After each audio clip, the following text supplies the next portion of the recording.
पर पूर्व वैज्ञानिक डीआरडीओ मेरे साथ जुड़ रहे हैं इस मुद्दे पर और ज्यादा हमारे दर्शकों को बताने समझाने के लिए कि रुद्रम 3 और सू-30 MKI का मेल कैसा होगा। और last but not the least हमारे साथ हमेशा रहने वाले और हमें स्ट्रेटेजी के बारे में एक एक जानकारी तरीके से समझाने वाले मेजर जनरल रिटायर्ड अनुज माथुर, सीनियर डिफेंस एक्सपर्ट। जय हिंद सर, आप आए मेरे साथ मेरे प्रोग्राम में। मेरे दर्शकों का आज ज्ञानवर्धन होना तय है। पहले रवि कुमार गुप्ता जी, मैं आपका रुख करने जा रहा हूं। रुद्रम 3 क्यों इतना खास है और क्यों सू-30 MKI, जब लोग 5th जनरेशन स्टेल्थ फाइटर की बात कर रहे हैं, उसके साथ इंटीग्रेट होकर डेडली कॉम्बिनेशन बना रही है। रवि सर। धन्यवाद राजीव जी, हमेशा की तरह आप एक नया टॉपिक लेके आए हैं जो राष्ट्र की सुरक्षा के लिए बेहद महत्वपूर्ण है। धन्यवाद आपका। देखिए, अपने आप में सुखोई अपने आप में बेहद ताकतवर, बेहद खतरनाक लड़ाकू विमान है तो है ही, और खूबियां इसकी बहुत सारी हैं, लेकिन सबसे बड़ी खूबी यह है कि अब ये लगभग पूरी तरह से स्वदेशी हो चुका है। तो इसका जो कंप्लीट कंट्रोल है, जो इसके सोर्स कोड है, इसके हर चीज के ऊपर हमारा अपना भारत का अपना नियंत्रण है। दूसरी बात यह है कि 2 मैक से अधिक गति से उड़ सकता है, बहुत अधिक लोड कैरिंग कैपेसिटी है, और इसका 1500 किलोमीटर रेडियस तक का जो रेंज है ये इसे बहुत शक्तिशाली बना देता है। लेकिन अब हम बातें हैं कि आज के जमाने में जहां हमने इसको इंडक्ट किया था, एक तब भी बहुत शक्तिशाली था, आज भी बेहद शक्तिशाली है। अंतर क्या आ गया है कि आज के जमाने में जो एयर डिफेंस सिस्टम है वो बहुत तरक्की कर चुके हैं। तो दुश्मन के इलाके में जहां उनके पास भी अगर, और हम जानते हैं कि चीन को तो बात छोड़िए, पाकिस्तान के पास भी, चीन से, टर्की से, अमेरिका से, सब तरफ से पाकिस्तान को गत 50-60 वर्षों में लगातार उसको हथियार नए नए मिलते रहे हैं। तो जब कभी contested, strongly contested air space में, यानी कि वो स्पेस जो दुश्मन ने बहुत सुरक्षित कर रखी है, वहां पे अपने किसी भी लड़ाकू विमान को, यहाँ तक कि मैं बात करूं तो इवन F-35 भी, या और भी जो 5वीं जनरेशन और उसके बाद के एयरक्राफ्ट हैं, उनको भी भेजना सुरक्षित नहीं रह जाता। तो ऐसी स्थिति में हमें स्टैंड ऑफ वेपन चाहिए। स्टैंड ऑफ वेपन का अर्थ है कि हमारा हवाई जहाज, हमारा लड़ाकू विमान अपनी ही सीमा में रहे, सुरक्षित रहे, साथ ही वो दुश्मन के इलाके में दूर तक मार कर सके और उनके जो एयर डिफेंस सिस्टम है उनको तबाह कर सके। तो रुद्रम जो है ये खास तौर से इसी काम के लिए बनाया गया है। इसके 2 वेरिएंट हैं।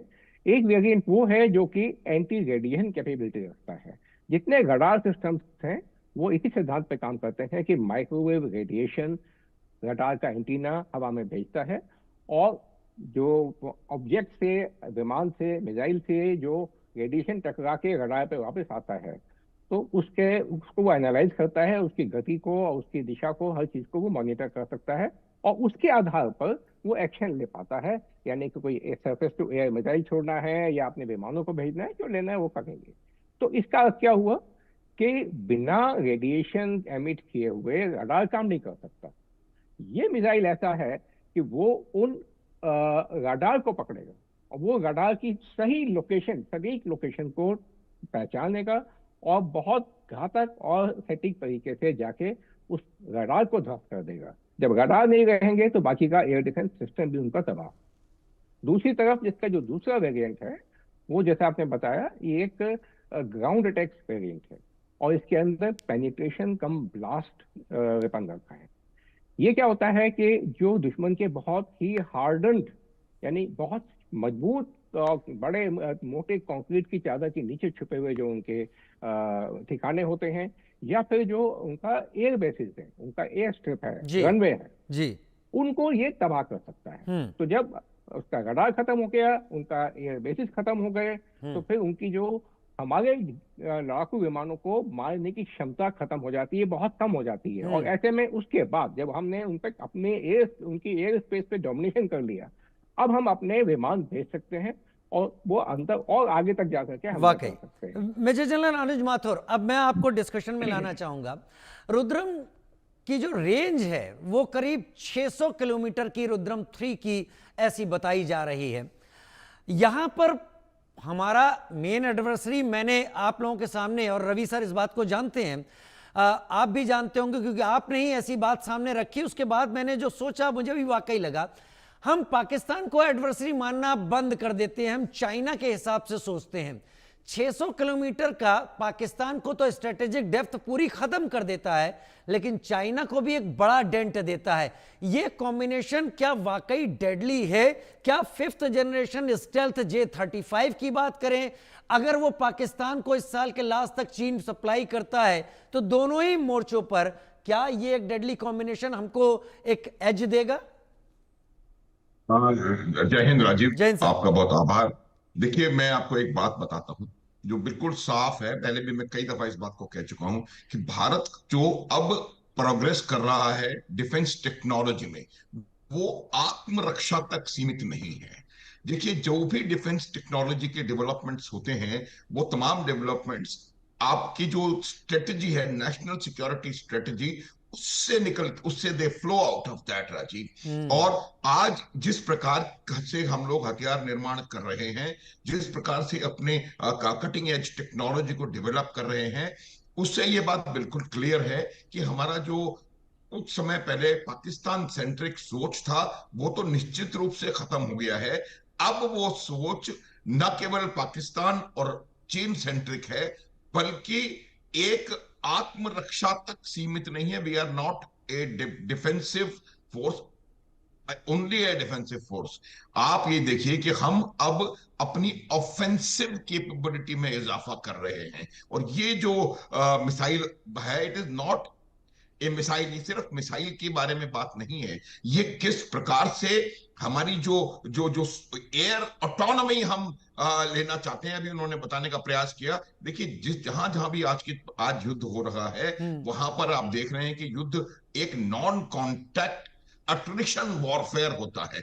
और अट्रिशन वॉरफेयर में आपको स्टैंड ऑफ कैपेबिलिटी अगर आपके पास है, तो आपको बहुत लाभ होता है। स्टैंड ऑफ कैपेबिलिटी का मतलब है कि आप होस्टाइल एयर स्पेस में घुसे बगैर आप दुश्मन के टारगेट्स को न्यूट्रलाइज कर सकें। देखिए, ये जो रुद्रम 3 आएगा, इसके पास काबिलियत है बंकर्स को डिस्ट्रॉय करने की, हैंगर्स को डिस्ट्रॉय करने की, जो दुश्मन के जो हार्ड डिफेंसेस हैं उनको डिस्ट्रॉय करने की, कमांड एंड कंट्रोल के जो उनके सेटअप्स हैं उनको डिस्ट्रॉय करने की, और एयर डिफेंस को लॉक करने की। हम बात अभी थोड़ी देर पहले कर रहे थे कि उनके पास भी बहुत जबरदस्त एयर डिफेंस है, ये है वो है। हमने उन 3 दिनों में उनको ये सिद्ध करके बता दिया कि किस प्रकार से हमारी जो वायुसेना है वो suppression of enemy air defences करने में, ये जो वेपन सिस्टम है ये SEAD वेपन सिस्टम है, मिसाइल है। और SEAD का यही मतलब होता है कि आप दुश्मन के एयर डिफेंस सिस्टम को सप्रेस करें,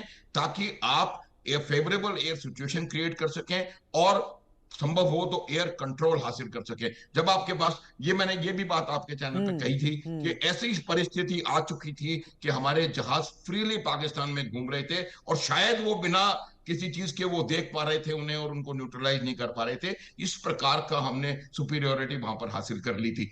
तो जहां तक प्रश्न दुश्मन की एयर डिफेंसेस का है, इस प्रकार के जो वेपन सिस्टम्स हैं वो उसको न्यूट्रलाइज करने के लिए आइडियल हैं। अब आप ये देखेंगे कि पिछले कुछ दिनों में जो डेवलपमेंट्स पाकिस्तान में हुए हैं, उन्होंने प्रयास ये किया है कि और ज्यादा बेहतर एयर डिफेंस, उनकी अपनी अपने एयर डिफेंस सिस्टम्स को अक्वायर करें और उनको अपना वहां पर लगाएं।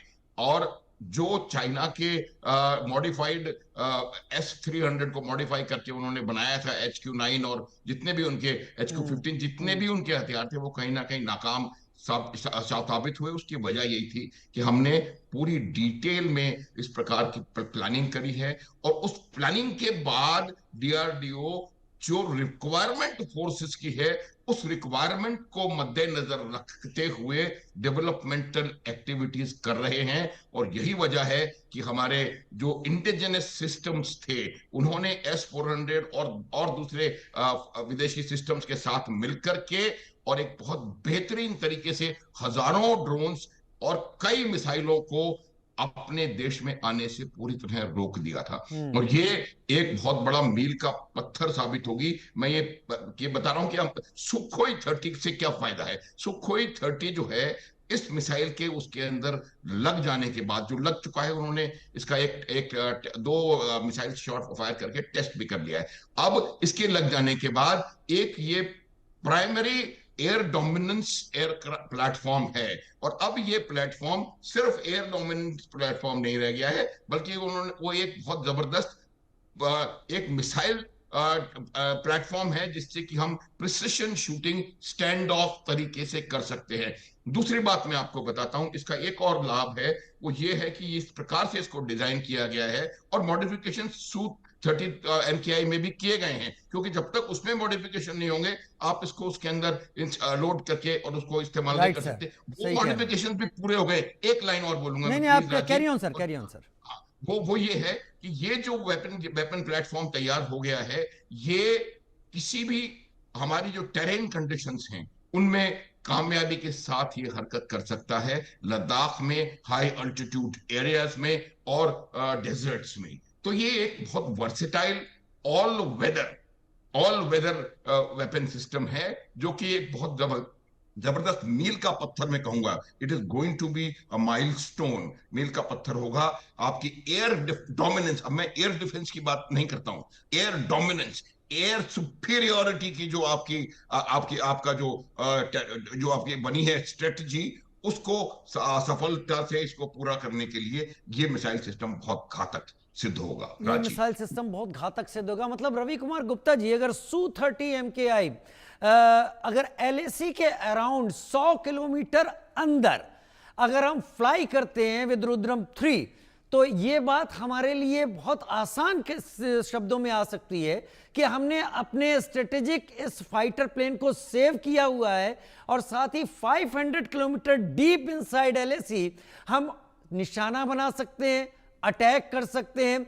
500 किलोमीटर तो पाकिस्तान की स्ट्रेटेजिक डेप्थ ही नहीं है, हम बात कर रहे हैं चाइना की।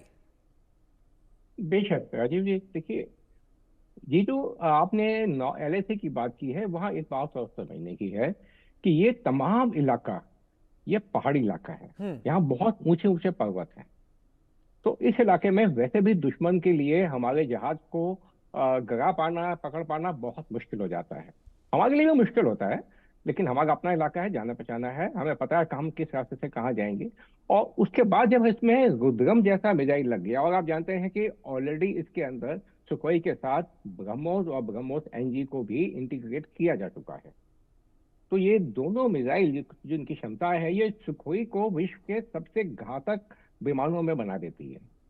और रुद्रम 3 लगने के बाद, क्योंकि रुद्रम 3 की जो रफ्तार है ये ब्रह्मोस से भी कहीं अधिक है। दोनों में अलग है, मैं ये नहीं कहता कि कौन सा सुपीरियर कौन सा, दोनों अलग अलग काम में आते हैं, लेकिन जो रफ्तार इसकी है, ये एक बैलिस्टिक मिसाइल है, ब्रह्मोस सुपरसोनिक मिसाइल, रैमजेट से चलने वाला मिसाइल है। तो इसमें रुद्रम 3 जो है लगभग 5 मैक की हाइपरसोनिक मिसाइल है ये। तो एक तो अपनी जो गति होती है, उस गति के कारण ही इसकी घातक क्षमता, मारक क्षमता बहुत बढ़ जाती है। वो जो काइनेटिक एनर्जी लेकर साथ चल रहा होता है, वो बहुत बड़ी बात होती है। और फिर उसमें जो पेनिट्रेशन कम आपके ब्लास्ट वारहेड लगा हुआ है। तो आप सोचिए कि जो हमारे LAC के साथ साथ लगभग 400-500 किलोमीटर तक की जो बेल्ट है, वहां के जितने उनके ठिकाने हैं, मजबूत ठिकाने हैं, including radar, air defence system, उन सबको तबाह कर देने का मतलब यह है कि पहली बार में, जैसा अभी जनरल साहब ने बताया, कि हमने दिखा दिया कि ऑपरेशन सिंदूर में कुछ मिनटों में ही हमने तकरीबन पूरे पाकिस्तान के ऊपर एयर सुपीरियोरिटी हासिल कर ली थी। तो अब ये सुखोई और रुद्रम का कॉम्बिनेशन और साथ में ब्रह्मोस का कॉम्बिनेशन, कुछ मिनटों या घंटों में ही हम इस 500 किलोमीटर की बेल्ट के ऊपर एयर सुपीरियोरिटी हासिल कर सकते हैं। अर्थात इस रेंज में हमारे विमान और आगे तक अब जा सकते हैं। तो ये एक गेम चेंजर साबित होता है। ये एक जो है दुश्मन, एक पूरी के पूरे युद्ध का एक जैसे पासा पलट देने वाली बात बन जाती है। और मैं समझता हूं, अभी हम बात कर रहे थे डिफेंस की, देखिए डिफेंस, सबसे बढ़िया डिफेंस ये सब जानते हैं, एक जमाने से जानते हैं, चीन भी जानता है, हम भी जानते हैं, दुश्मन जानता है, सबसे जो प्रभावी डिफेंस होता है, रक्षा होती है, वो ऑफेंसिव तरीके से होती है। जब दुश्मन को पता है कि अगर हमने कुछ पंगा लिया तो हमारी खैर नहीं है, तो दुश्मन हमला करने की हिम्मत ही नहीं रखता। माननीय प्रधानमंत्री जी का कहना है कि यह समय युद्ध का नहीं है, लेकिन अगर हमें उसको मान के चलना है तो हमें इतना शक्तिशाली होना होगा कि हमारा शत्रु हमला करने की सपने में भी ना सोच सके। राजीव जी, वाकई शत्रु हमला करने की सपने में भी ना सोच सके। मेजर जनरल अनुज माथुर, ये सारे जो डेवलपमेंट हो रहे हैं, जहां हम अलग अलग ब्रह्मोस एनजी की बात करें, ब्रह्मोस की बात करें, Su-30 MKI जो हमारे पास अवेलेबल है, हो सकता है इन फ्यूचर हम किसी और बेटर एयरक्राफ्ट, फाइटर एयरक्राफ्ट की तरफ आगे बढ़ रहे हों, लेकिन फिलहाल क्या ये सफिशिएंट हैं हमारी डिफेंस के लिए? आपको इसमें अगर पॉजिटिव्स दिख रहे हैं, क्या आपको इसमें कुछ नेगेटिव से ड्रॉबैक भी दिखाई पड़ रही है? राजीव, मैं ड्रॉबैक नहीं कहूंगा, लेकिन एक बात बिल्कुल निश्चित है कि ये सफिशिएंट डिफेंस की जो प्रिपेयर्डनेस होती है और डिफेंस का जो टेक्नोलॉजिकल डेवलपमेंट होता है कभी भी सफिशिएंट नहीं हो सकता। हमको इसमें जो सिर्फ एक बात बहुत जरूरी तौर पर समझने की आवश्यकता है वो ये है कि इसका इंडिजनाइजेशन हो गया है, और ये जो रुद्रम सीरीज के जो मिसाइल्स हैं वो तमाम भारतवर्ष में बन रही हैं, और इससे अगला जो वर्जन रुद्रम 4 आएगा या और आगे जाके रुद्रम 5 आएगा वो और ज्यादा बेहतर होगा और ज्यादा कारगर होगा, ये बात बिल्कुल निश्चित है। तो ये लगातार, इट्स ए कॉन्टिन्यूअस प्रोसेस। देखिए, मैं आपको एक बात बताता हूं, जब भी हम एयर डिफेंस की, एयर कैंपेन की बात करते हैं, तो एयर कैंपेन में पहला जो वेव होता है वो पहला wave suppression of enemy, enemy की जो एयर डिफेंस है उसको सप्रेस करने के लिए होता है। और ये रुद्रम 3 जो है और आने वाला रुद्रम 4, मेरे को लगता है कि, मुझे मालूम है कि उसके ऊपर काम ऑलरेडी चल रहा है। ये रुद्रम 3 भी हाइपरसोनिक मिसाइल के, हाइपरसोनिक स्पीड है इसकी। इसी वजह से देखिए, आप अगर रिकलेक्ट करें, अमेरिका को यह स्टेटमेंट देने पर बाध्य होना पड़ा कि भारत की हाइपरसोनिक मिसाइल टेक्नोलॉजी, जो वो चीन की हाइपरसोनिक मिसाइल टेक्नोलॉजी से काफी आगे चल रही है। सबसे इंपॉर्टेंट बात यह है कि जब अमेरिका जैसा देश स्टेटमेंट दे रहा है तो वो भारत को पाकिस्तान से कंपेयर नहीं कर रहा है, जो कि ट्रेडिशनल एनिमीज हैं, वो हमारे को चीन से कंपेयर, चीन के साथ खड़ा कर रहा है, और फिर ये कह रहा है कि भारत की supersonic missile development technology China से कहीं ज्यादा तेज रफ्तार से चल रही है। ये डीआरडीओ के लिए एक बहुत बड़ा फेदर इन देयर कैप है। लेकिन ये बात बिल्कुल निश्चित रूप से आप मान लें कि जहां तक एडिक्वेसी का सवाल है, ये बात 3-4 चीजें हमें बहुत जरूरी समझनी होंगी। पहली बात, हमको एक AI enabled drone missile combined force तैयार करनी पड़ेगी अगर हम आगे सिर्फ आत्मरक्षा की ओर न देख करके और आगे भी कुछ करने का प्रयास कर रहे हैं। दूसरी बात यह है कि हमको इस प्रकार के एसईएडी वॉरफेयर में हमको मिसाइल्स बनाने की और डेवलपमेंट करने की कोशिश होगी। उसके अलावा सुखोई के साथ साथ इसको अन्य प्लेटफॉर्म्स पे भी माउंट करने की जरूरत होगी। मुझे लगता है कि कहीं ये बात भी है कि तेजस के ऊपर इसको माउंट करके अगले देखने वाले हैं, और तेजस से भी इसको फायर करने की कोशिश करेंगे। लेकिन सुखोई जो है एक हाई एंड जो हमारा एयर डोमिनेंस फाइटर एयरक्राफ्ट है, और उसके अंदर इसका इंटीग्रेशन जो है वो बहुत इंपॉर्टेंट है। एक और चीज मैं बताऊंगा कि वो जो इंटीग्रेशन हुआ है वो फायर कंट्रोल में, उनके जो रेडार सिस्टम्स हैं, उनके जो नेविगेशन सिस्टम्स हैं, वो पूरी तरह से इंटीग्रेट हो चुके हैं। जब आप जो कह रहे हैं, मैं मानता हूं उस बात को कि शायद इसका फाइनल जो टेस्ट फायरिंग हो वो नवंबर या दिसंबर में हो, लेकिन जहां तक मेरी समझ है कि ये सिस्टम फायरिंग के लिए तैयार है। अभी इसको हमने पूरी तरह से जो डेवलपमेंट होने थे वो अक्वायर कर ली हैं। सुखोई मॉडिफाई हो चुका है, इसको हमने उसमें लॉन्च कर दिया है। इसकी जो गाइडेंस कैपेबिलिटी है वो डुअल गाइडेंस कैपेबिलिटी है, जो कि इसको बहुत ज्यादा घातक बनाती है। और अभी हम थोड़ी देर पहले बात कर रहे थे कि जो एयर डिफेंस सिस्टम्स हैं, रेडार्स हैं, वो एमिशन के ऊपर निर्भर करते हैं। लेकिन कहीं ना कहीं ये इस प्रकार का हथियार है कि वो अगर एक बार हम इसको फायर कर देंगे तो वो एयर डिफेंस इक्विपमेंट जिसको कि वो बंद करने का प्रयास कर रहा है ताकि उसके एमिशन को न पकड़ा जा सके, उसको भी ये टारगेट करने में सक्षम ये आइसिंग ऑन द केक है। ये बात जो आपने कही आइसिंग ऑन द केक है, क्योंकि ये बहुत खास है। मेरे पास टाइम 1 मिनट का ही बचा है। मैं रवि सर आपका रुख करूंगा। वैसे तो कहते हैं डिफेंस को लेकर, देश की रक्षा को लेकर कॉस्ट फैक्टर की बात नहीं की जाती, फिर भी ये रुद्रम 3 अगर हम इस प्रोजेक्ट पर आगे बढ़ रहे हैं तो क्या ये कॉस्ट इफेक्टिव है कि हम आगे इसका प्रोडक्शन लगातार जारी रखें और वो कम से कम हमें इंपोर्ट करने वाली चीजों के कहीं ज्यादा बेहतर रिजल्ट हमारे अपनी बनाई हुई मिसाइल के जरिए मिले? हाँ, ये बेहद बहुत बहुत आपने अच्छा क्वेश्चन किया। देखिए, हमारे एक खास बात है, चाहे वो हमारे स्पेस टेक्नोलॉजीज हों चाहे रक्षा टेक्नोलॉजीज हों, इम्पोर्टेड के कंपैरिजन में हमारे जितने भी सिस्टम हैं, कंपैरेटिव उन्हीं टेक्नोलॉजीज के साथ, उन्हीं क्षमताओं के साथ, उनकी लागत, उनकी कीमत बेहद कम आती है। तो आप समझिए कि ये अपने आप में एक इंडिजिनस होना, आत्मनिर्भर होना, अपने आप में एक फोर्स मल्टीप्लायर बन जाता है कि मैं उसी 1 रुपए में मैं एक की जगह 4 चीज खरीद सकता हूँ। ये क्षमता हासिल होती है। और दूसरी बात यह है कि कोई भी देश उस वेपन की, उस हथियार की पूरी टेक्नोलॉजी आपको नहीं देता, पूरी क्षमताएं कोई हासिल नहीं कर पाता। तो लेकिन अब जब हमारा जो हमारा खुद का बनाया होता है, खुद डिजाइन किया हुआ होता सर, है, वो मैं समझता हूँ कि स्पेसिफिकेशन की बात को उनको देखते चले तो सेम स्पेसिफिकेशन वाले जो हमारे स्वदेशी हथियार हैं, वो विदेशी के मुकाबले में कहीं अधिक क्षमता रखते हैं। और जब हमें आवश्यकता पड़ती है, अचानक से उनका नंबर चाहिए होता है, ज्यादा मात्रा में चाहिए होते हैं, उनको बनाने की क्षमता हमारे पास होती है, तो आपने कॉस्ट इफेक्टिवनेस भी है और अवेलेबिलिटी भी है। मतलब तो अपने शेर आप में एक शेर अब तक सोया था कि नहीं सोया था, मैं इस पर नहीं जाना चाहूंगा, लेकिन शेर जाग जरूर चुका है। और मैं अपने प्रोग्राम